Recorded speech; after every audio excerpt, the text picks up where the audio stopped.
Hello, everybody, and welcome to the Sharpest College Football Podcast presented by LeanTossup. My name is Robert, and I'm joined, as always, by my co-host, BuckMetrics.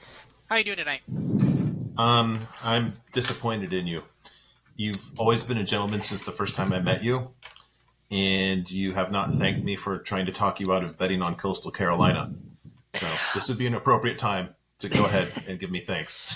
Well, that is fair. So, what we're talking about is this is, as we now know, Q's action is now in the middle. Oh no, sorry, this is Sunbelt. Sunbelt, sorry, the Sunbelt is now playing games on Tuesday night. There's college football going on as we are recording this, and basically, this is a bit of a spoiler.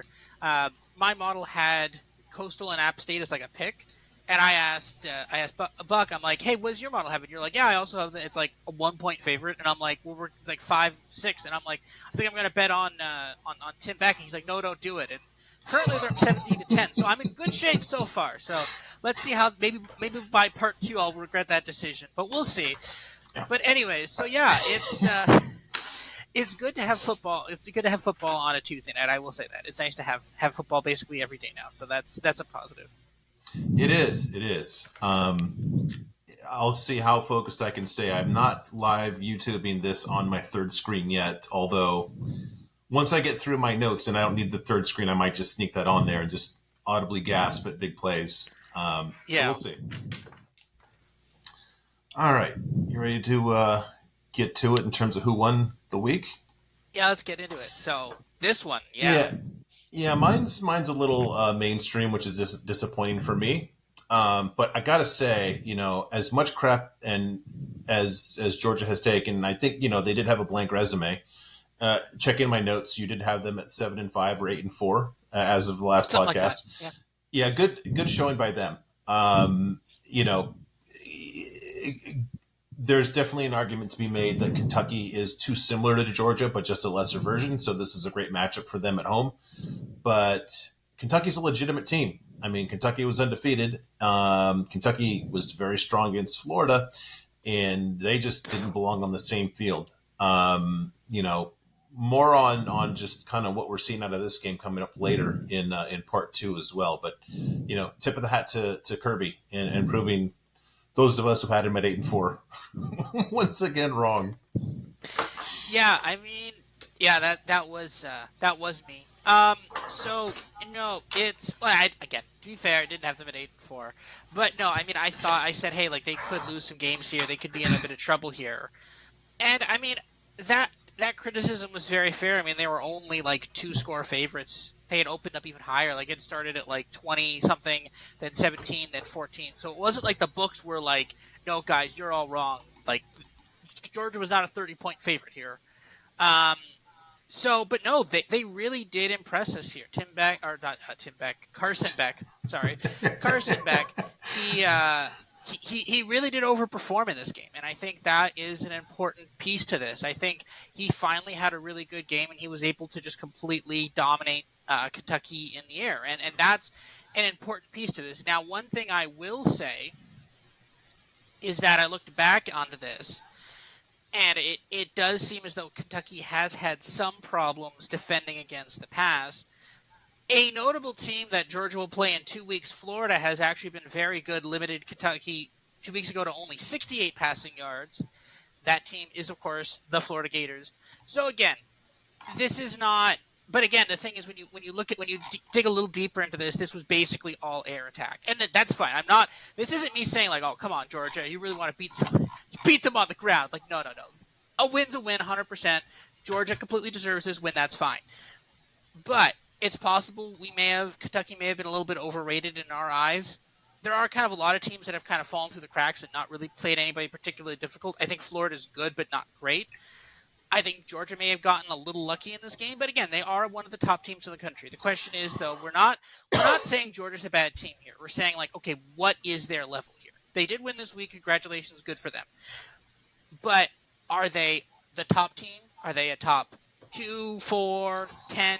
Where do they fit there? And again, we'll have to see. We need more data for that. But it's possible maybe we were a little too high on Kentucky going into this. So Yeah, a bad matchup for them. To your point about passing defense, I don't know if you've got your metrics that break down by run pass defense. Just defensive apex for Tennessee is 15th in all of FBS, so that will be one to keep an eye on. We both have Tennessee probably pretty highly ranked, and that's a favorable matchup for Tennessee.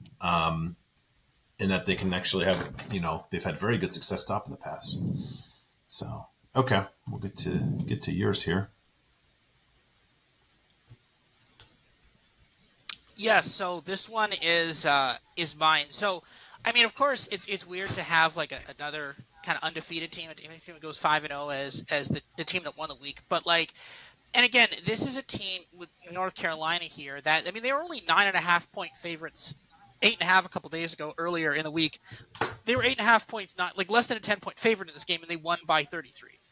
Um, but I think most importantly is that in some of the games, notably against App State, and I think when they played Pitt, we just did not see phenomenal performances out of Drake May. We saw them get it done on the ground, which is again fine. No one's critiquing how you win, but people were like, Drake May could win the Heisman. He could be one of the best players in college football. Yada yada yada, whatever. And that's fair, but we had not seen this like with Caleb Williams or Michael Penix. You're like, oh, here's the time he threw for like 500 yards and 5 passing touchdowns. Drake May, you're like, well, he ran for 2 touchdowns. Like, well, that's cool, but he's not Lamar Jackson here. He's supposed to be throwing the ball here, right? And then you Mm-hmm. finally see this now. You see him throwing for 442 yards, 3 touchdowns. I think the first time all season he's been over 2.5. Um, 202 yards rushing. Again, just complete domination. Over Jesus. 600 yards here against the Syracuse team that actually had a pretty good defense that was able to keep. They didn't cover the spread against Clemson, but they were competitive against Clemson.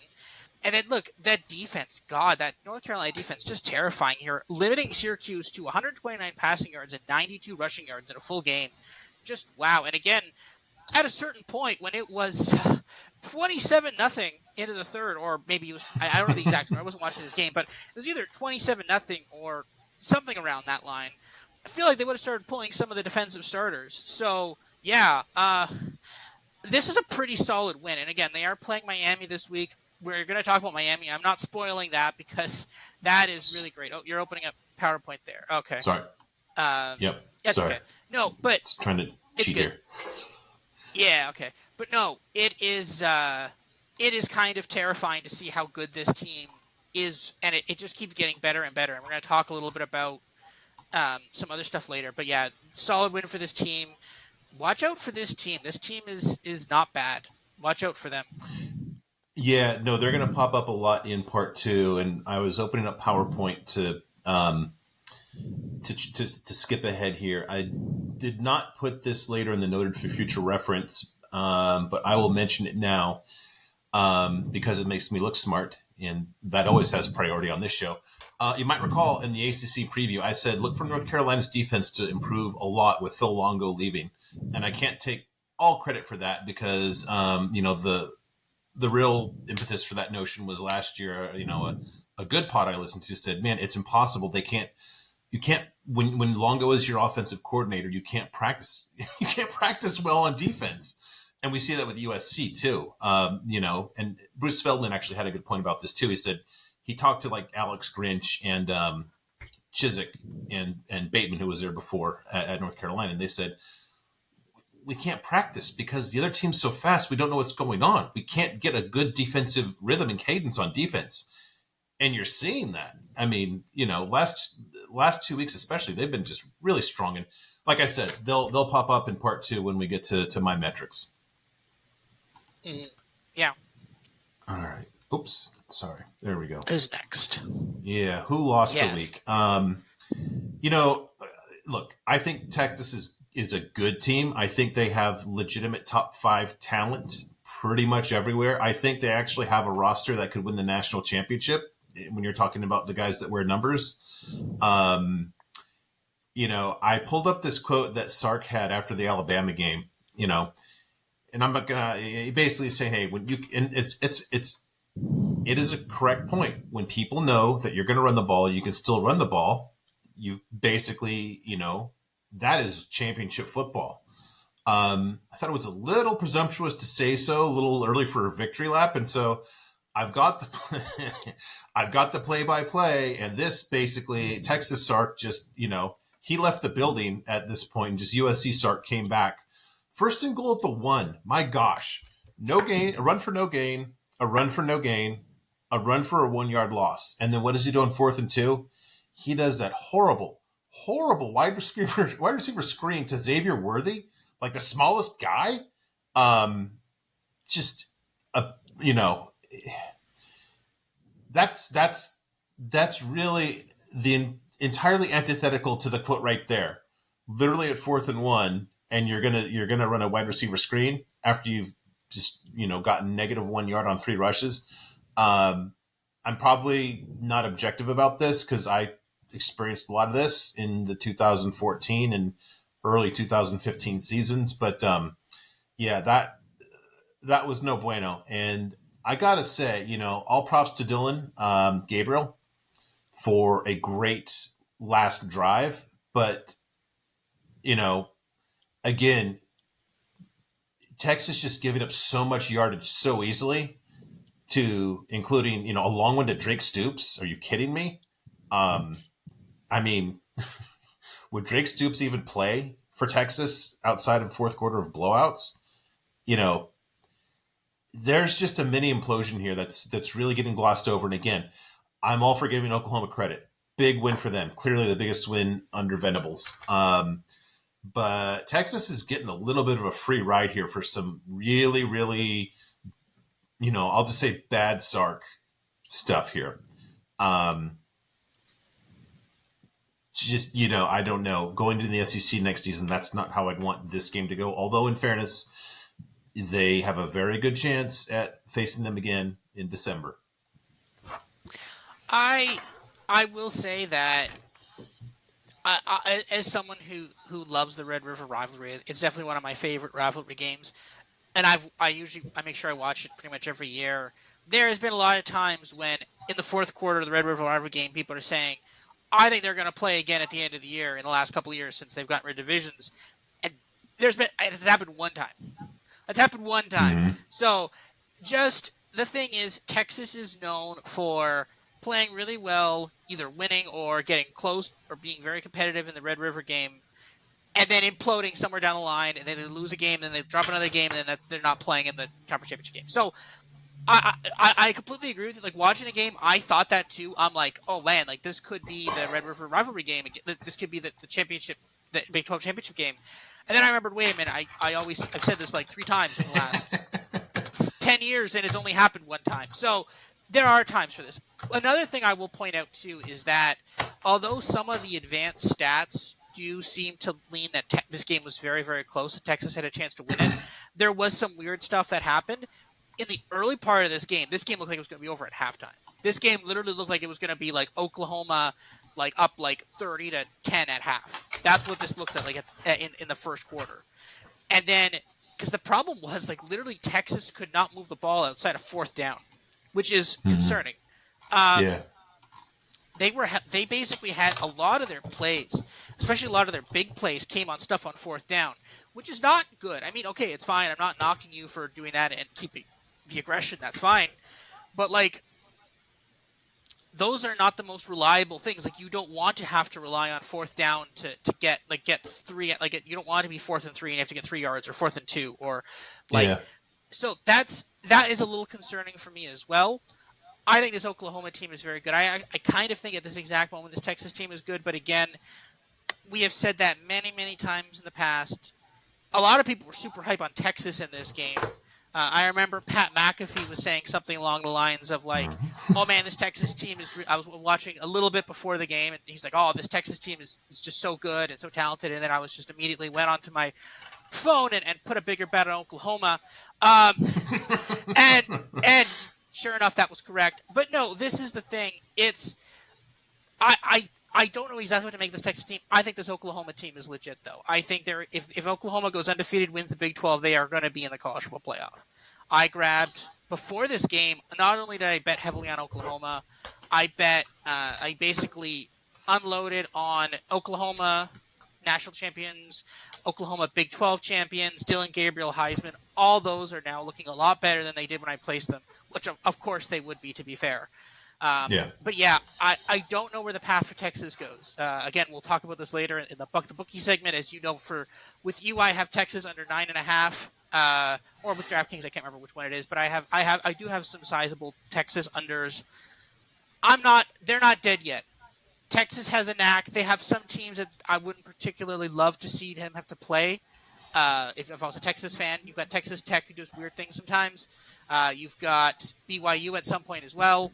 Texas is not out of the woods yet here, folks. So keep that in mind. Yeah. Hey, one thing that you mentioned, this is crazy. So I only did this in prior years just after the season, but I've started to do post game win expectancy during the season just to kind of, first I wanted to gauge luck and all that. But part of that is a post game win expectancy, which basically says, based on how these two teams played, what's the win probability for each? Literally 50-50. The post game projected expected score is 31-31. Really, really close. Amazing. 31.1 to 31.2 in favor of Oklahoma. So, and that's what's interesting. That's what kind of sucks too. If you're on the wrong end of a bet, is you know, it's as close as it can be, but it wasn't a 1 point game. So great if you had it, and kind of sucks if you're on the wrong side of that one. But good job for you. Proud of you. I don't have the stones or spine to do those kind of crazy high leverage at those inopportune times. I like to go. I find comfort in my spreadsheets. So That's fair. So yeah, so these are my picks for who lost the week. So shout out to this continuing implosion for UCF here. yeah. And I don't know what the heck Kansas was doing. Somehow Kansas in this 51-22 blowout. Cause I remember I didn't touch this game because I was like, Jason Bean didn't have a particularly good game against Texas. I'll leave this alone. And then I was looking at the scores later on my phone, and then I saw this game. And Kansas was up 45 to something. I don't remember what the score was. I think it was this was later in the game, and I'm like, oh man, Jason Bean must have had this crazy. He must be throwing for 300 yards, 5 touchdowns. He has 91 passing yards. I'm like, what the heck is happening? They have 400 rushing yards. They rushed for 7.8 yards per attempt against UCF, a Big 12 team. What is happening? I mean, okay, I guess the Big 12 is not the best defense, but really, 7.8 yards per rush? That's nuts. How did you let this happen? This was a team that had gotten hype, and people were like, oh man, they can make some big waves coming into the Big 12 this year. They gave up 7.8 yards per attempt to Kansas. I mean, Kansas is pretty good, don't get me wrong, but that much against Kansas, that's pretty crazy. Second loser this week, Iowa. Wow. This is... So I highlighted this pass here, 3rd and 2 on the Purdue 22. Deacon Hill pass complete to Eric Ali for 22 yards for a touchdown. The reason is because Deacon Hill only ended the game with 110 yards. So this pass represented roughly 1 in every 5 of his passing yards, just this one play. Additionally, this was unfortunate for me because I had bet Deacon Hill under 0.5 passing touchdowns at plus 195. I feel cheated. But it's fine. I mean, I was clearly on the right side of that bet. And even betting on Purdue, if you had told me, okay, Iowa's quarterback's going to go 6 for 21 with 110 yards passing, I'm like, Purdue's got this. There's no way. But they've somehow won this game. I don't know how. But again, I believe Caden McNamara is out for the season, if I remember correctly. Yeah. Yeah. So that's not good. I think this season is seemingly going very bad here for Iowa. And again, we've talked about this. Iowa's getting some easy wins so far in their schedule. Next week they play Wisconsin. Have fun. Good luck with that. You try throwing for 110 yards against Wisconsin. See what happens. Good luck. And then for my third one, and possibly even worse stat line, Thomas Castellanos here for Boston College. He threw 4 for 9 for 51 yards and an interception. But somehow they won that game. They actually won that game. They had Army had 105 yards passing, so Army outpassed Boston College, which is not supposed they're not supposed to outpass anybody. That's the number one rule of college football. But BC had 321 yards rushing to Army's 161 yards rushing. So I everything is wrong with this. I don't know. I'm not even sure who lost this. I think they just both kind of lost. I'm not even saying like Army. I think they just both lost. I don't know what's happening. I This isn't good for either of these teams.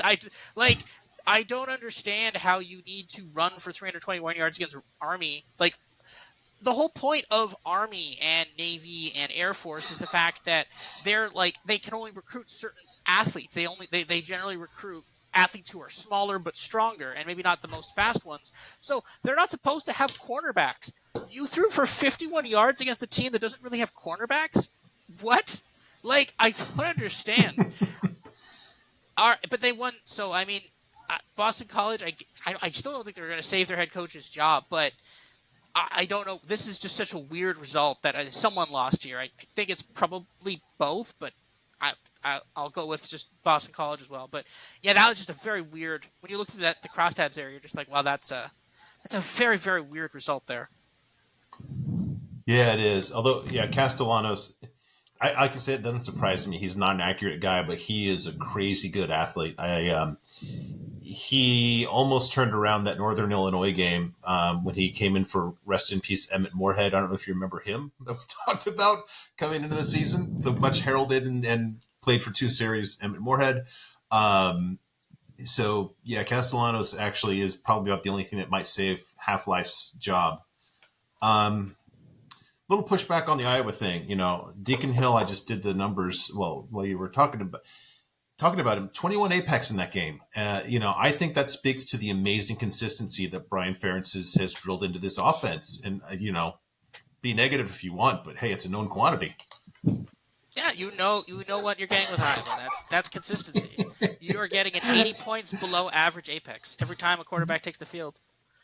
Yep. 6 for 21. Yep. Like, why? Like, there's nothing. Like, are we really back? Like, I think Petrus had better stats than this. This is like, and you were playing Purdue. This is not like you're playing like Michigan or something. Yeah. Like No. Yeah. I mean, when you get to the better defenses, just watch out. Man, when they play Nebraska, I think Nebraska's pass defense is pretty solid. That could really get gruesome. Yeah, watch out. That game is always so weird, though. Something insanely weird is going to happen in that game. That's appointment viewing there for the Friday of Thanksgiving. There, that's Thanksgiving. Going to be, yeah, that our Thanksgiving. Yes. By the way, happy Thanksgiving belated to you all up in the Yukon territories. Canada had our Thanksgiving this last weekend, so they used to actually be the same weekend, Canadian American Thanksgiving, but then Americans moved it to like I think 6 weeks later or something. So. Is it because like you couldn't keep up with our dollar and just something like that? Yes. Yeah. Okay. I have victory laps here, and this is firmly tongue in cheek because everybody always talks about their bad beats and oh my god, I guess they'd all be 75% winners if they didn't have the bad beats. So my victory laps are all in tongue in cheek here, and I'm going to basically recount three bets I made that were incredibly lucky. First, I had Fresno, Wyoming under 46. So the total was 43. Wyoming missed a field goal. I think their kicker is actually pretty good. They missed a field goal with just about a minute and a half left. That would have made it a 2-score game. Wyoming, by the way, this is like a 40-yarder or so. It wasn't like super long. And Wyoming is the highest altitude stadium in all of FBS. So it's not like it was too long for the guy. He just gacked it. And so after that, we get some really good yardage from Fresno State, who's threatening to score, and then they throw an interception with 46 seconds left. Crisis averted there. I was at it. That was 2 very, very good opportunities for this one to go over, and it just didn't. This one this is one of those sneaky ones that you only really, really appreciate if you are on this. So I had Western Michigan plus 20. And I could see this coming a mile away. Well before this, Mississippi State kicked a field goal to go up 13. And that really made me nervous. At that point, it's like, wow, a touchdown just pushes here. So they're running out the clock. They have the ball at the Western Michigan 39. They run for 25, which just absolutely scared me to death because there's, I think there's like a minute or so, a minute and a half left or so. So then they go to the 14-yard line. They run for four. And they have to run one more play from the 6-yard line. And I'm certain they're going to run it in because at this point, Michigan State or Western has just given up. And they run it for 3 yards. And it's one of those things where you don't really notice unless you are actually watching the game that this is 3 yards away and one more play away from just being easily a push. This is why I don't get upset about Notre Dame covering against Duke, because there's plenty of these that fall in my favor. And this last one was nuts. This was just a serial near-death experience. Did you see this? How much of this game did you see? So I saw basically a little bit at the start and then a little bit at the end. I'll let you say your story on this because I have my own crazy story on this as well. So you go ahead first. Okay. So I have under 47. You can see there's the totals at 41. Alabama fumbles. I have to consult my notes here because there's so much going on here. So Bama fumbles. It's at their own 29 with 11 minutes left, and we're only 6 points under at this point. Thankfully Jimbo goes full Jimbo. 3 plays, he doesn't get a first down. They go for a field goal. It says missed field goal in the play-by-play. It's actually blocked. And not only is it blocked, it wasn't even close. And not even was it close, Alabama gets the ball easily and runs in clearly for a touchdown. And they actually put, the 6 points on the little score book at the bottom. And I'm thinking, okay, we're done here. And that touchdown gets called back for a blindside block that's like 15 yards behind the ball carrier. And they go all the way back to about midfield. So Bama actually has, I think they had a couple penalties in here where they punted, after which, but they pinned Texas A&M down deep in their own territory.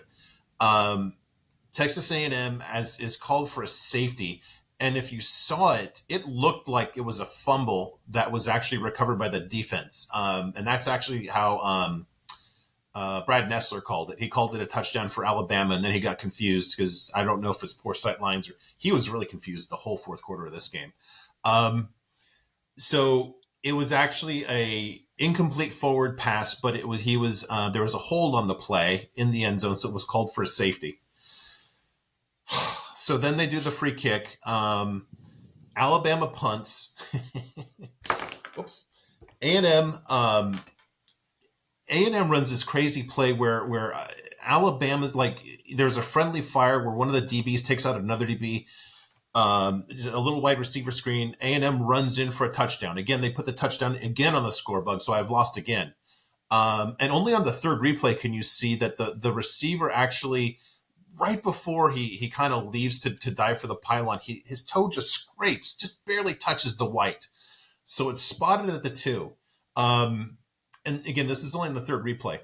So then, of course, you have a holding penalty, and then they get to 4th and goal, and Jimbo kicks the field goal, as you can see here at the end, and that makes it 1 point below the under. And I think we're okay.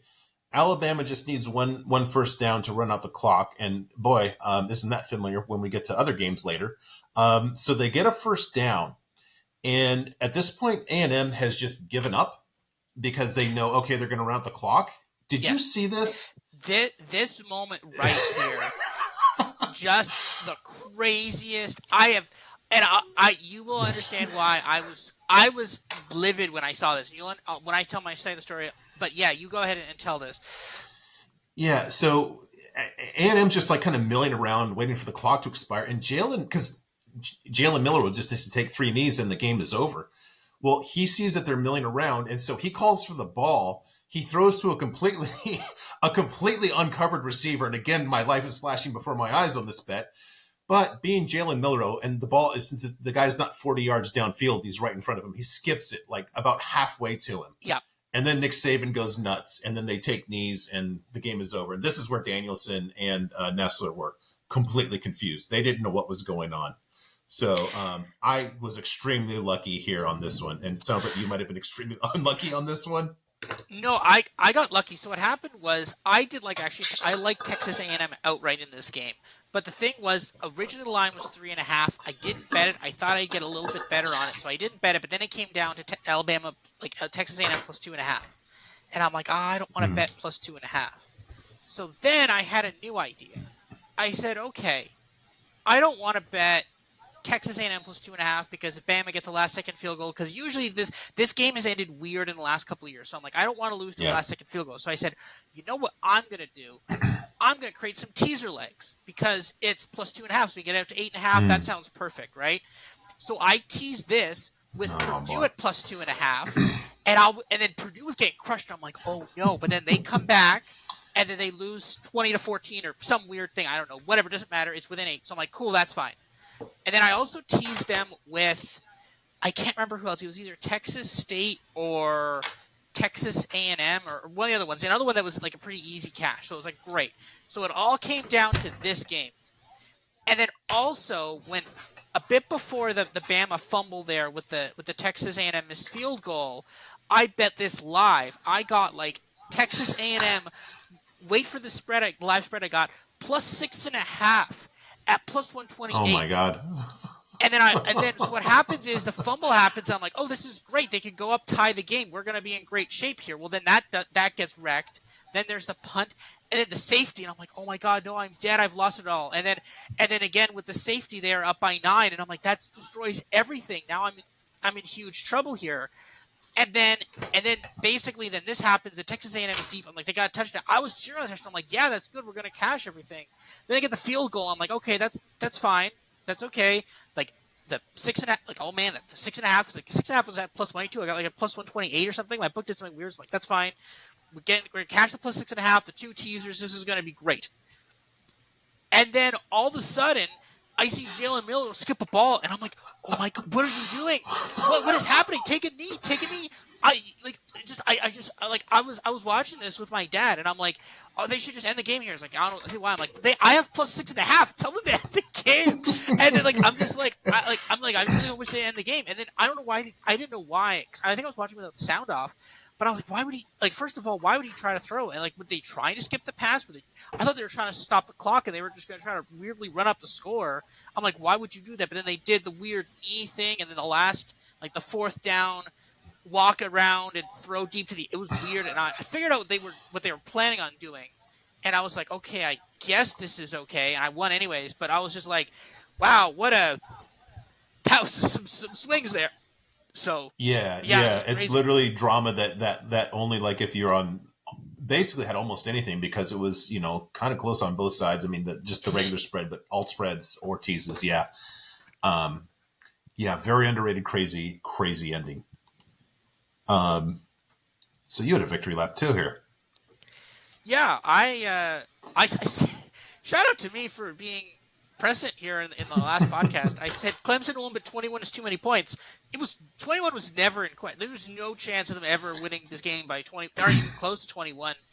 I mean, shout out to Clemson's defense for being really good, but not shout out to Clemson's offense for putting up 21 points against Wake Forest.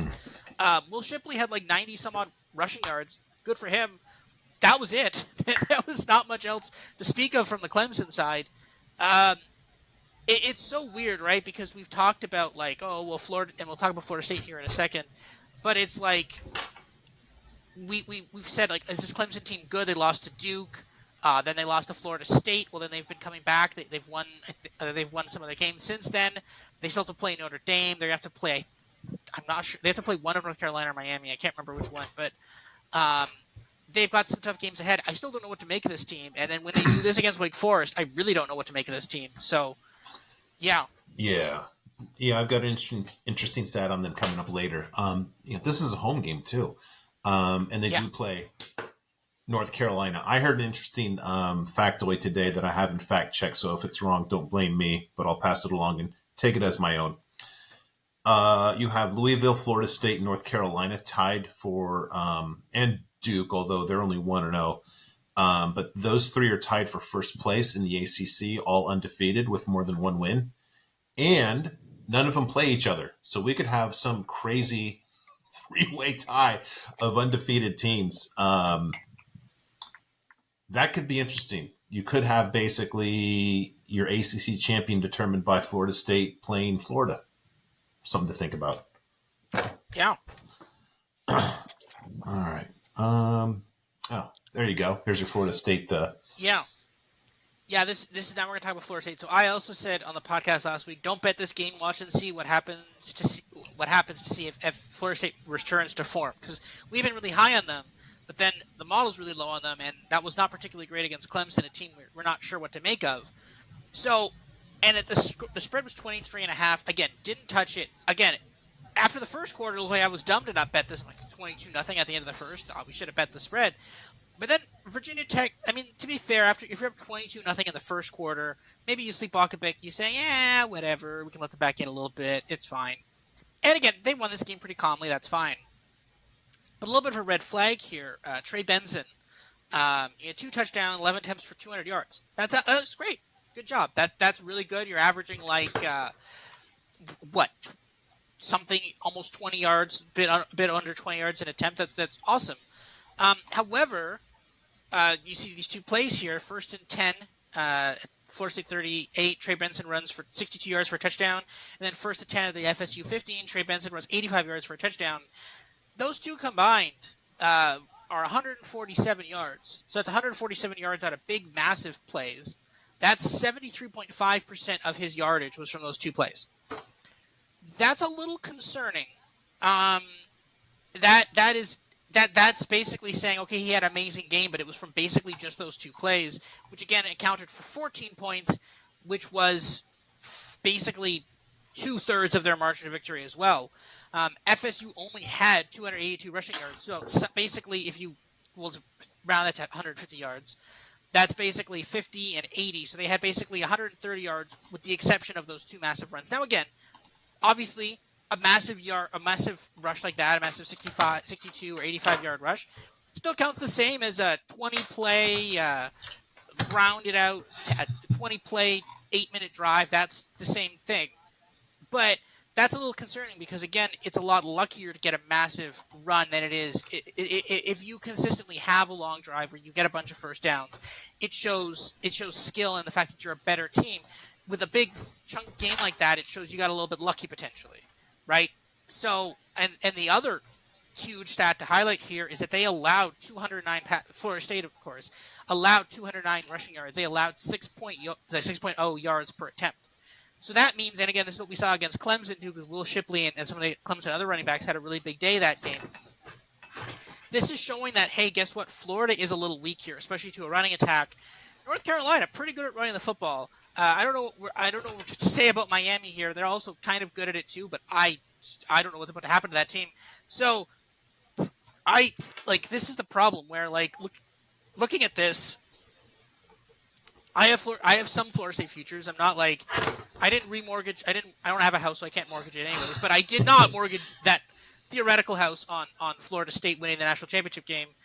But I'm a little concerned here. I would say that there is some concern here that maybe this Florida State team, and again, the thing that vaulted them into national competition was that Week 1 win against LSU. LSU, God, they almost lost to Missouri there this week. And you're telling me that now that's the reason why we're so high on the Florida State team. Okay, they did that, and then they barely scraped by a Clemson team that got blown out by Duke, and that put up 17 points against Wake Forest. Those are concerning numbers, and I don't know what to make of this Florida State team yet. I thought this week would provide some clarity. They had some good moments, but they got a little lucky on some of this stuff that provide a lot of the yardage. I'm still concerned, and I think again we'll see what they do this week. But gun to my head, I think it's about time to start fading them soon. Yeah, the last cut from my noted for other segment was a stat that seems interesting here. So they've had 5 games against FBS opponents. Only 2 of those 5, this being one, where they gave up 6 yards per rush attempt, and against Southern Miss, who is just a perennial in the bum list segment. Those are the only two games where they've had defensive efforts above FBS average. The other three have actually been below average. And while you were talking there, I was looking up. I have them 64th in FBS in defensive apex and 67th in defensive GGAB. So they are just average against all aspects. So, yeah, good point. I haven't looked at their schedule yet, but when they, I guess the good news for them is that they missed North Carolina, which would be the real fear there. They might, let me see. They play Duke in a couple weeks, but Duke's not. Yeah, I guess the only really danger. I'm just gonna read these off. Syracuse, Duke, probably without Riley Leonard. Wake Forest, Pitt. Nothing really there that scares you. They really got lucky here. Miami, which I think notwithstanding what we're going to talk about soon, still is talented. North Alabama, and then Florida. Your mileage may vary on this schedule, but I think they kind of are skating in terms of the offenses, which means if they make the ACC championship game, that might be the real time to load up against them, depending on who they place or who they face. Mm-hmm. Well, Florida State does have to play Miami and North Carolina, but they have them both at home. Yeah. So that's going to be no. They don't play North Carolina, do they? Oh no, they don't. They miss Miami. Carolina. Yeah, we'll talk a bit about North Carolina later, but I think, again, I hate doing this because I know something bad's going to happen. It's like Charlie Brown in the football. I guess Mac Brown in the football here. You know something bad's going to happen. You see it coming a mile away. But I'm like, but they look really good. But they have a good running attack that could maybe put Florida State and Drake May looks good. And they bullied the NCAA into letting them have that wide receiver play again. No idea how they did that exactly, but they somehow did that. I'm not sure if they blackmailed someone or what happened there. I mean, again, the NCAA should have let the kid play, but there is 1,000% North Carolina threatened to launch a coup against them if they didn't let the kid. There's 0%, there is no way that the NCAA. I love that statement, by the way. The NCAA was like, "Oh, new information was available." North Carolina's like, "We didn't give them any new information." North Carolina was like, "We will lead the breakaway from the NCAA if you don't let this kid play," and they're like, "Oh, there's new information now."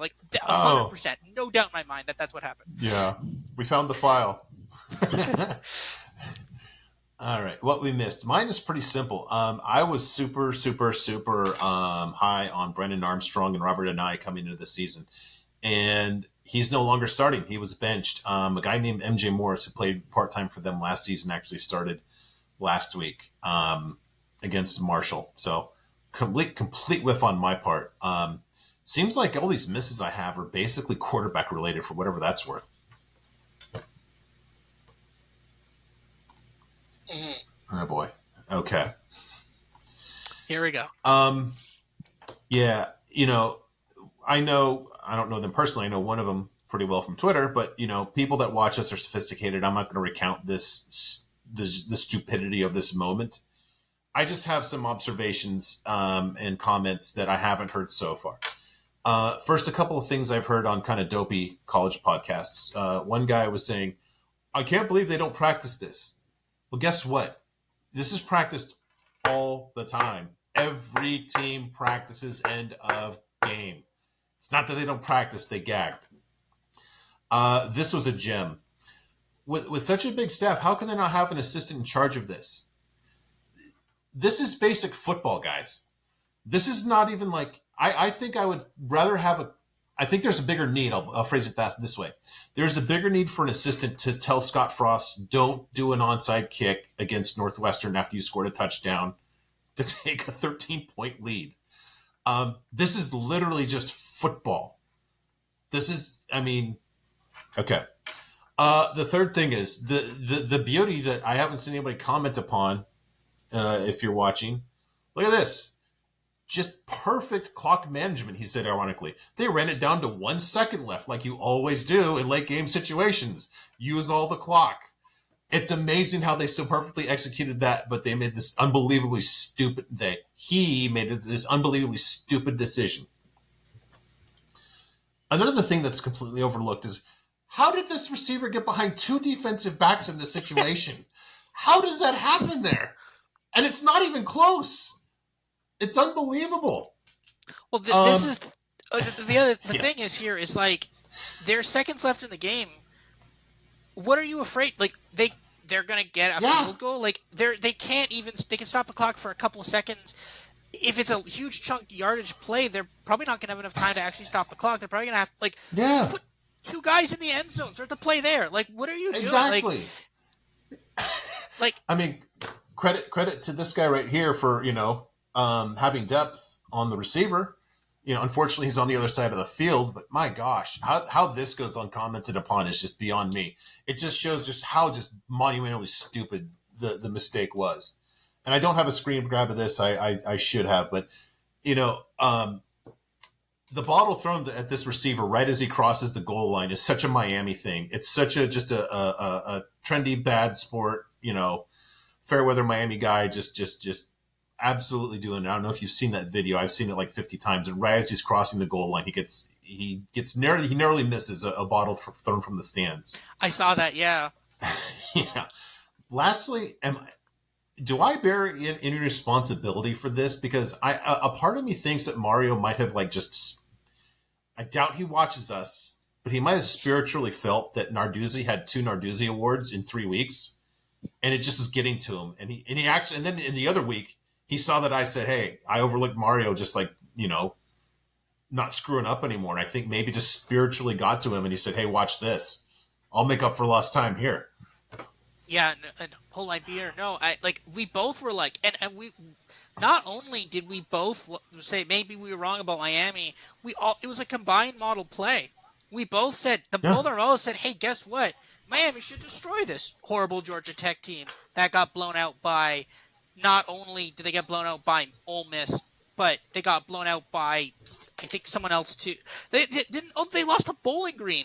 They lost to Bowling Green, and you're telling me that, yes, that they didn't turn around and beat a team that their models think was amazing? And like you could tell, I think early in this game, I realized something was wrong. Like they just did, and again, it's at home. I don't know why I don't know how yeah, they keep losing games at home. Um, because they play in the same home as the Dolphins. I don't understand it, but it's just like I think this place. Yeah, Hard Rock is the home of the Dolphins. But no, it's just yeah, like I don't understand. And again, it's not the same as the Middle Tennessee game from last year because Middle Tennessee, as 26-point dogs, crushed them. It wasn't even close. So that was in some ways yeah, yeah, worse. But also, this was also its own unique brand of worse too, because it was just like nothing was working.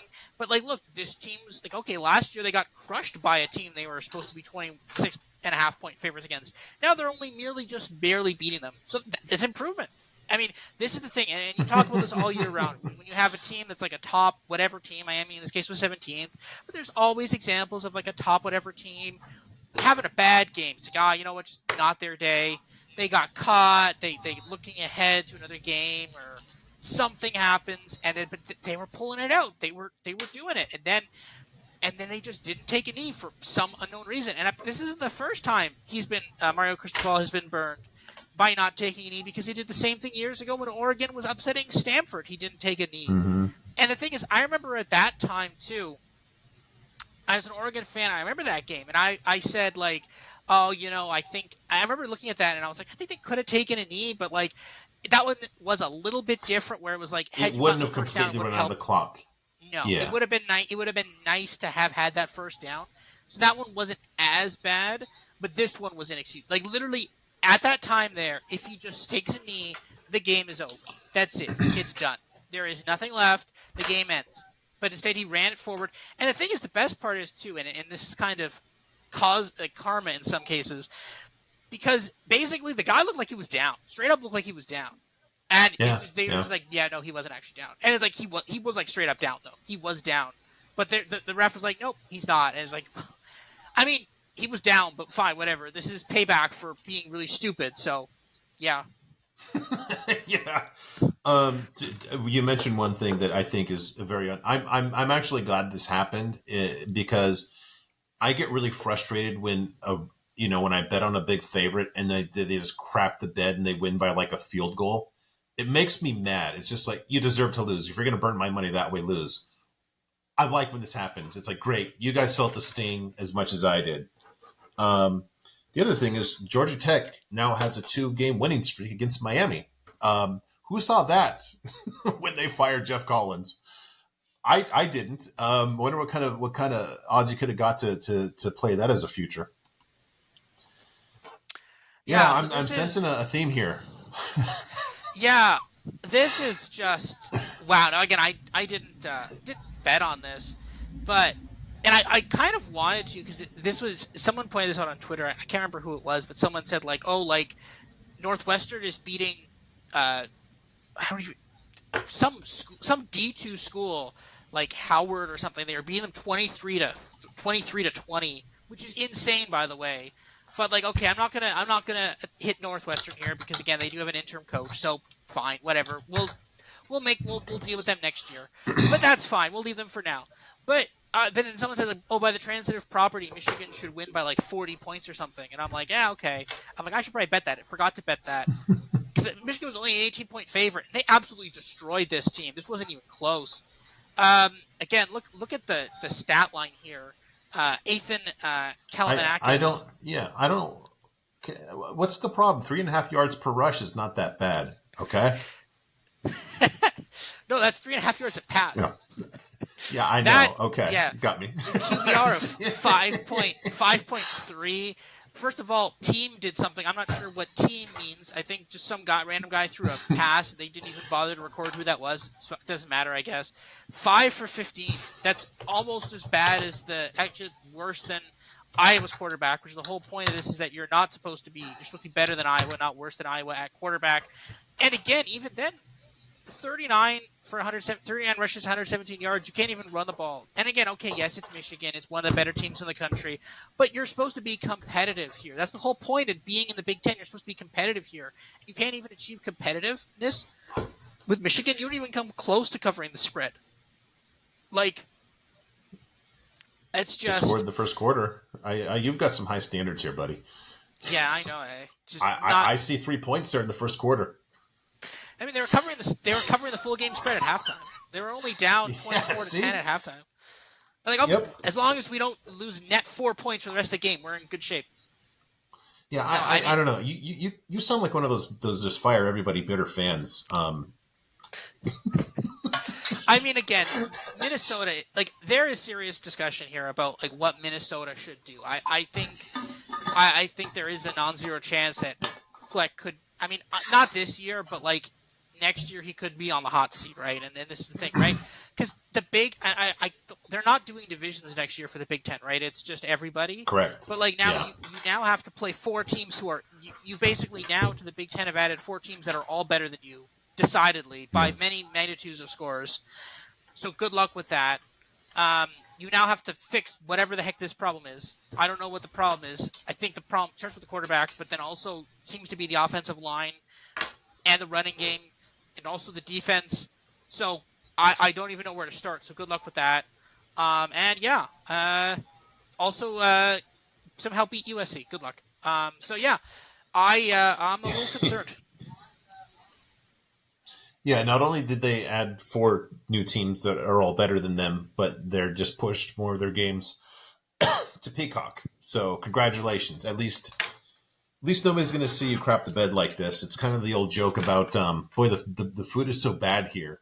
It's like, yeah, and the portions are so small too. Great, you stink, but at least nobody will see. I just did a quick check here. So this game, the Greek Rifle had an apex of negative 92. And I just dug a little deeper. It didn't quite reach that immortal Grayson James opener where he had less than 1 yard per attempt. That was a negative 155. That's Hall of Fame stuff right there. Yes. And I know I'd say we were going to stop crapping on him, but that was just for reference. Speaking of reference, Catching strays mid through the season. He's like, I'm sitting on the Yeah. bench. I'm catching strays.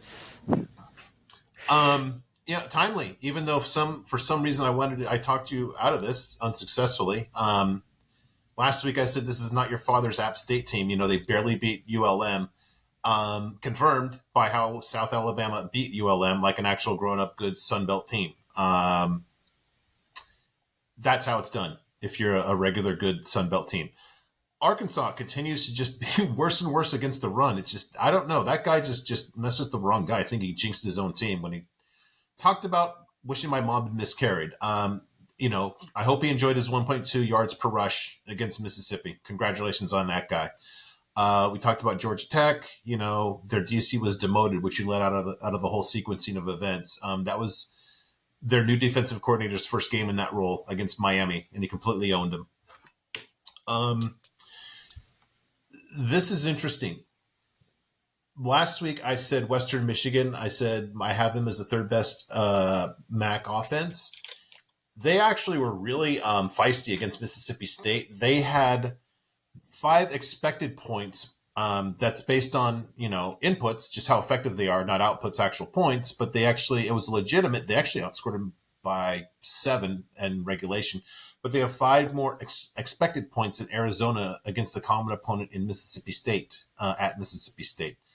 They're for real. They're going to be a tough team in the MAC, which is really surprising considering how horrible their conference or their QB play was last season. And Washington State made it a nice clean 2-10 for Pac-12 teams against the spread in their first conference road games. I said just don't bet the trend blindly, but man, if you did, you did really, really well just taking the Pac-12 teams against the spread. Betting against them in their first road game. New stuff. Dante Moore, 2% interception rate against some pretty crappy teams in non-conference. 3.8 is pretty high. Now he's played, good defenses in Utah and Washington State, but that's concerningly high.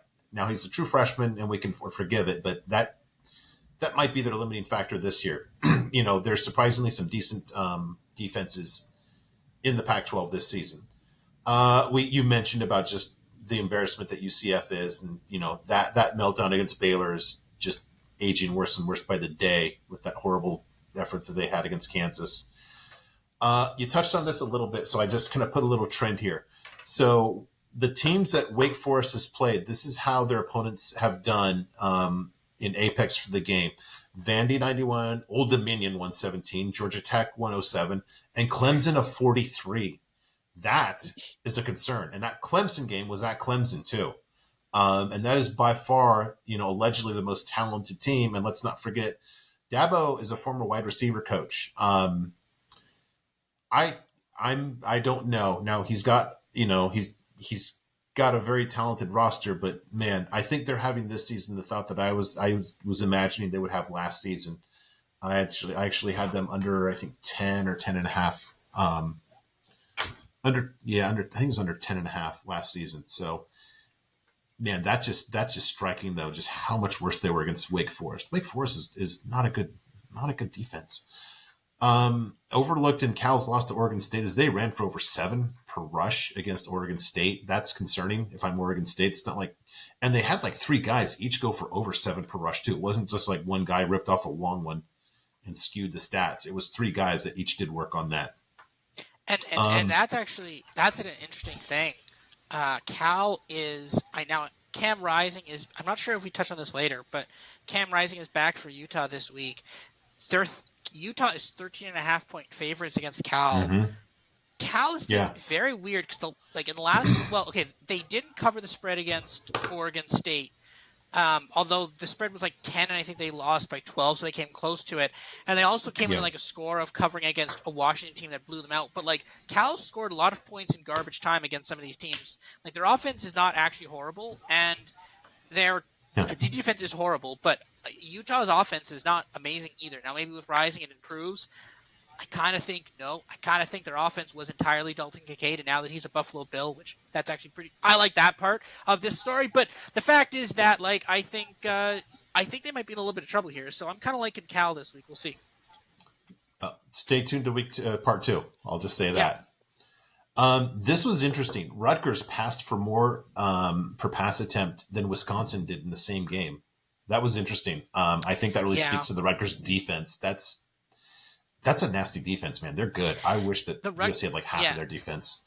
The Rutgers defense is really good. I will say though that I think the whole thing they had said when when Luke Fickell said he was taking over Wisconsin, I thought the whole point was that it was like, oh, we're going to bring the air raid to Wisconsin. Well, I think that's been it's only like this is maybe air raid 1.0. This isn't full air raid, guys. Like we're still running for 200 some odd yards a game here. And Tanner Mordecai, like I think week one, I was like, oh, this is going to be great. Tanner Mordecai over 1.5 passing touchdowns. Let's go. And then immediately I was like, okay, that's not happening ever. He is never throwing for more than 1.5 passing touchdowns. That I'm never betting this again. And I've made money, like I just keep making money on like Braylon Allen overs, and like sometimes you can bet Braylon Allen over 2 TDs, and that's usually like you get out of like plus 200. That's pretty good sometimes too. So yeah, this Wisconsin team is good, but they just have decided that they're not going to throw the ball, which is kind of sad because we really like Tanner Mordecai coming this year. We thought he could have a big year, but I Yeah. guess they're still kind of set in there. We're going to ground and pound a bit, at least for this year, maybe a bit less next year, but. Well, I think they're kind of struggling with the other side of that North Carolina dynamic, which is how do we have this Longo guy as our coordinator, but how do we not crush our defense? Their defense is actually pretty highly rated at 5.6. Not quite elite, but very, very good. And I'm sure that Fickle didn't want to sacrifice what, Mac Brown sacrificed by letting Longo just kind of go crazy. And I think what they've sacrificed is getting the full Longo experience, to your point. It's a lot. As somebody says, it's a lot more of a pickleball offense where it's it's all close to the line of scrimmage.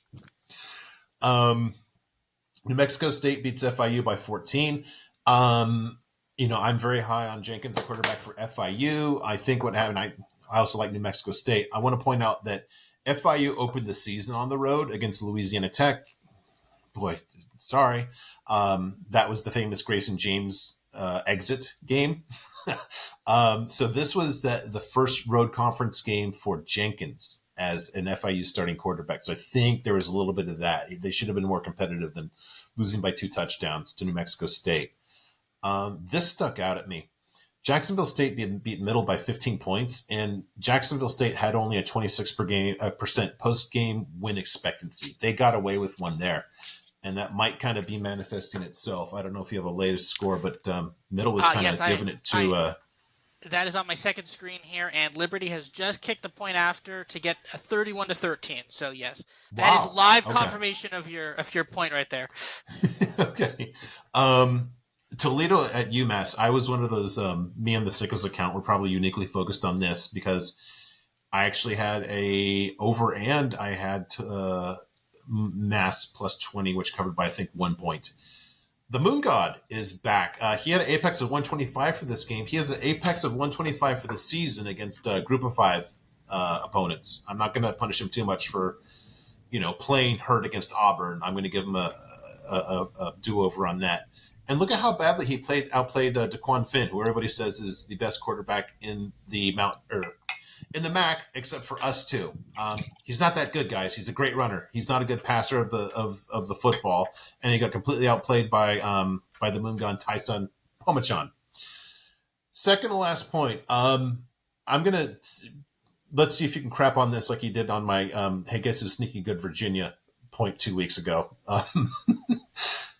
UAB is sneaky good, and I bet under on their season win total, and we all goofed on them in the American preview because it doesn't make sense.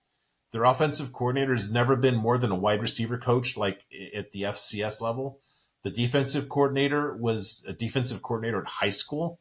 They're sneaky good. They put it to South Florida.